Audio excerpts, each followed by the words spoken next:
Dat zei ze dingen als, what time is it? It's time for dick! en dan moet je gewoon gaan, ja. Ja, dan ga je. Ja, dan ga je wel. Ja. Dan ga je wel. Ik ben Valerie Bicheroux en ik ben een regisseur van Anne Plus. Ik ben Hanna van Vliet, ik ben actrice en co-creator van Anne Plus. En ik ben Toorn de Vries. Ik speel in Anne Plus en ik speel Lou.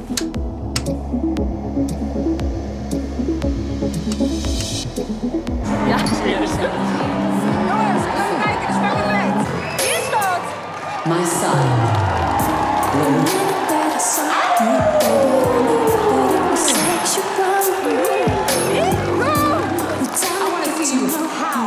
We vonden het heel belangrijk om het met de queer community samen te doen, dus ook met de drag community samen. Dus we hebben eigenlijk al vrij snel jou erbij betrokken om te praten over wat we wilden. Ja, ik ben zelf ook actief in de drag scene, gewoon als mezelf. Toen ik dit hoorde, ging ik meteen aan. Toen dacht ik, dan kunnen we die erbij trekken en die zou kunnen helpen met make-up en met choreografie. En jullie waren daar ook super enthousiast over. Wil je anders misschien nog wat facial hair of zo?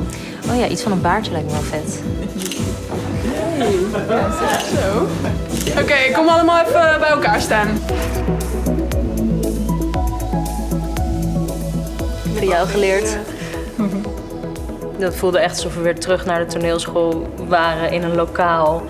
Allemaal doodzenuwachtig. Het is echt doodeng. Ja, dus je hebt eigenlijk een dubbele laag. Niet alleen de acteurs die als persoon in drag gaan en dat aan het onderzoeken zijn. Maar ook nog eens binnen een personage. Dus eigenlijk nog een extra laag waarin je vanuit een personage moet denken. Hoe zou een Anne of hoe zou een Maya of hoe zou een Jip, hoe zou een Max, hoe zouden die in drag gaan? Wat gewoon heel erg leuk is dat er is niet één manier om drag te doen. Je kan het heel masculien insteken, heel stereotyp of juist echt een soort genderfuck. De make-up kan heel realistisch zijn of juist heel erg over de top. En dat is wel vet dat je dat echt ook door die personages, die diversiteit een beetje ziet. En het was ook wel ontroerend, want het was op de allerlaatste draaidag.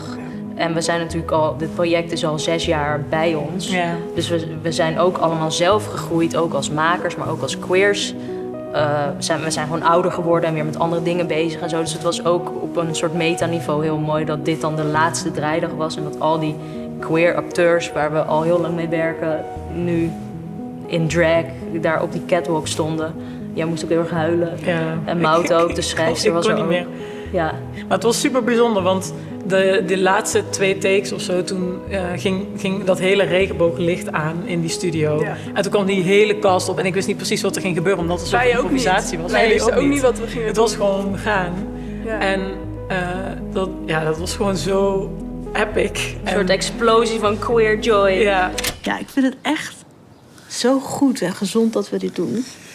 Echt, hè?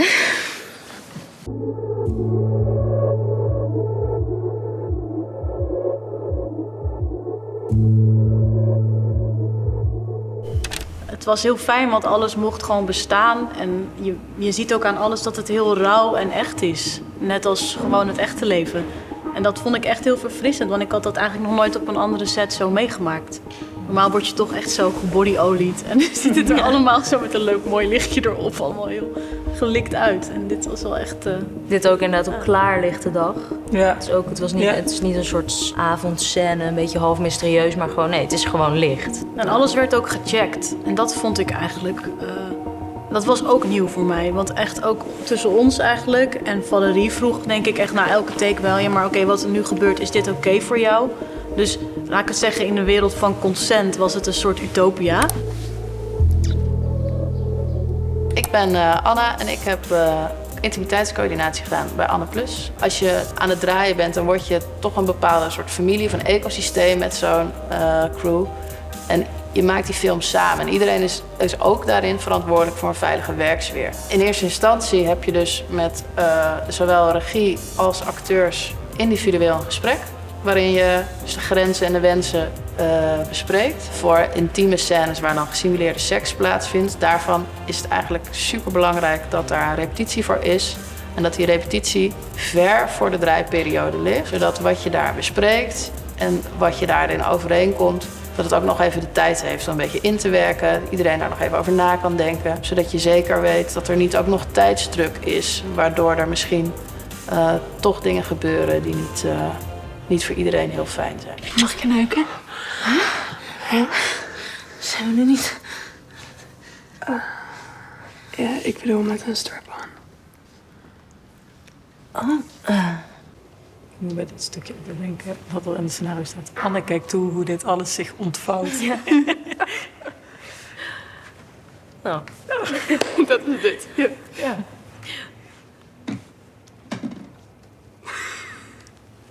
Ik moest even denken dat hij zo... Ja, dat hij zo in die bak vloog. Dat ontvouwt zich ook echt. Mensen lopen zoveel mis door niet hun fantasie en gevoelens met elkaar te delen. Ja, dat blijkt, ja. Ik ben Maud Wiemeijer en ik ben schrijver en creator van Anne Plus. Het is vaak zo in scripts dat de seksscènes niet worden uitgeschreven. Dus dan staat er gewoon, ze hebben seks en dan zoek je het maar uit. En dit voelde, vooral die scène tussen Anne en Lou, voelde zo erg belangrijk en intiem en kwetsbaar. Dat moet gewoon helemaal uitgeschreven worden, ook om het fijn te laten voelen voor de acteurs, voor de regisseurs, eenmaal op set. En het is niet mijn favoriete ding om seksscènes te schrijven. Ik heb het heel lang uitgesteld. Het heeft heel lang gewoon als seksscène zonder iets in het script gestaan. omdat je al weet dat het voor mij is. Ja, je schrijft ook over je vrienden. Of het is gewoon een Ja. beetje, het is ook een beetje ongemakkelijk of zo. Maar goed, ik heb er doorheen geborsteld. Maar het voelde gewoon heel belangrijk, ook die momenten als bijvoorbeeld dat Lou hun shirt uittrekt en dan zegt mooi hè.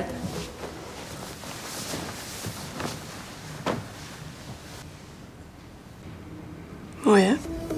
Dat soort momenten wilde ik er ook in vangen. En dat komt ook allemaal voort uit de fysieke dingen die ze doen met z'n tweeën. Dus dat voelde niet meer dan logisch om het gewoon helemaal uit te schrijven. Uiteindelijk schreef ik gewoon wat ik graag zelf ook op scherm zou willen zien.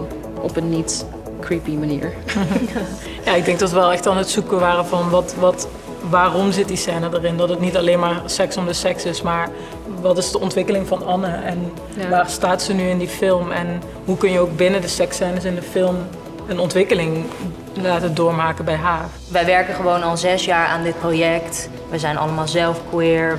We hebben het over wat ons interesseert. En vanuit die gedachte zijn we dit gaan maken. We zijn eigenlijk Anne Plus gaan maken.